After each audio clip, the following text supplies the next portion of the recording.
In this movement, the foundation of it is miracles. We believe that every life, every person that God creates allows us to be here. We see them as miracles. Now we're ready to hear a story about a miracle from a beautiful young lady by the name of Calwell. Will you come up, Claire, and share your miracle story with us? Thank you, thank you. Hello, Texas. I am actually a Texan. I'm an Austinite. I've been here since I was 3 years old. I'm honored to be here with you today. My name is Calwell, and I think of the significance of why we're here today, how we're coming together to stand for what is true, what we know that science and medical technology tells us about the unborn baby, what psychologists tell us about women who regret their abortion and what that does to them, how we're coming together to stand for those that don't have a voice. And I was one of those babies in the womb. 10 years ago, I had the privilege of meeting my birth mother. My sister and I are both adopted. We knew all our life that we were wanted, chosen, and loved, and we knew that those things wouldn't change no matter what we found out surrounding our birth, surrounding the stories that our birth mothers shared with us. But I could have never imagined what my birth mother shared with me that day when I met her.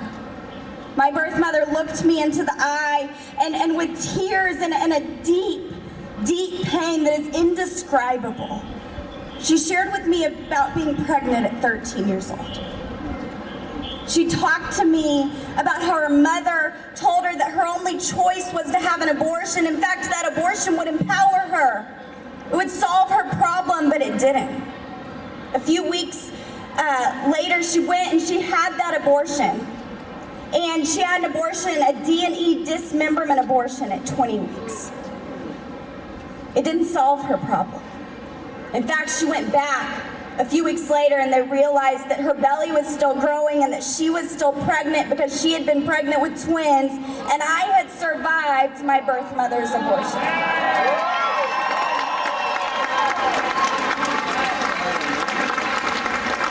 I can't tell you what it felt like to look into my birth mother's eyes and realize that I had survived something that was meant to take my life, and that I was walking around every single day for 21 years not knowing that I was a twinless twin in the name of choice.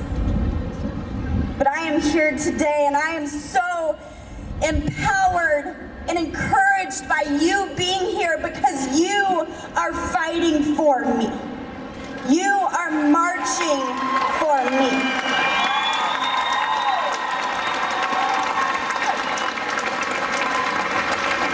I used to think, before I met my birth mother, I never really thought about abortion. In fact, I used to think the person that has been affected by abortion, they don't live in my home. They aren't a part of my family. They aren't a part of my church, my community, my school. And yet here I was, looking at my birth mother, realizing that the person that has been affected by abortion, that is me, and that is you. And it made me realize that there is a face and a name and a story with that unborn baby, because today, when you look at my face, you are literally looking at my twin. You are literally looking at that unborn child. And when you hear the story of my birth mother, you are hearing the story that so many women across the country share. That abortion has not empowered us, abortion has hurt us. In fact, life, motherhood, that is what has empowered women.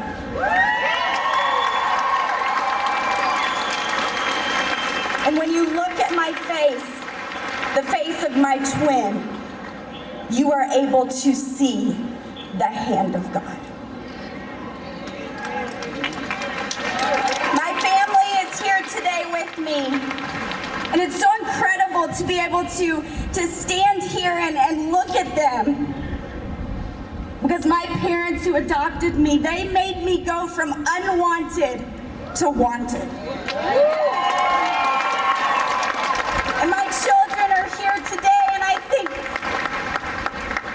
wouldn't have a mother if that abortion had done its job, if that abortion had taken my life as it was supposed to. If I hadn't miraculously survived, my children would be motherless.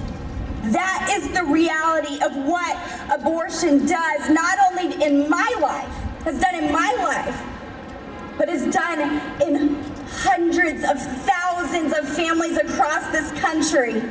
And so we are here today to march for people like me, for people like you, for people like my birth mother, like my children, like my parents, because our family was completed because of life, because of adoption, because of what God has done through the redemption of my story.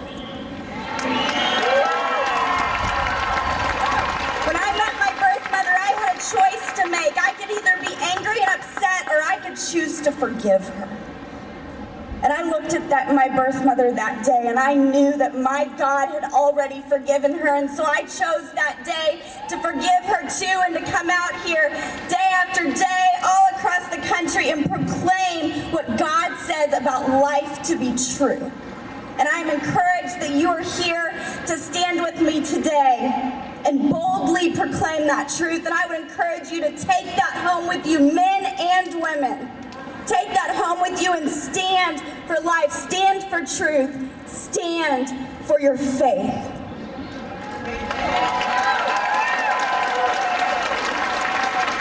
My birth mother was able to come see me speak just a couple months ago for the first time. And I was terrified. I didn't know what I would say, but I told my story and I brought her on stage. And I introduced her to the crowd, and we held up our hands. And we claimed victory over our story. We claimed victory over my twin's life, over that abortion, because we know how this ends. We know that Jesus will come and he will make all things right. And no one will suffer from abortion again, but until then, we must continue this fight. And with all of you, I believe 100% that there will come a day, and I dream about this day when no other person, no other family like mine has to have someone walk around that can say, I am an abortion survivor and I am a twinless twin because of choice. Thank you so much. Thank you. God bless you.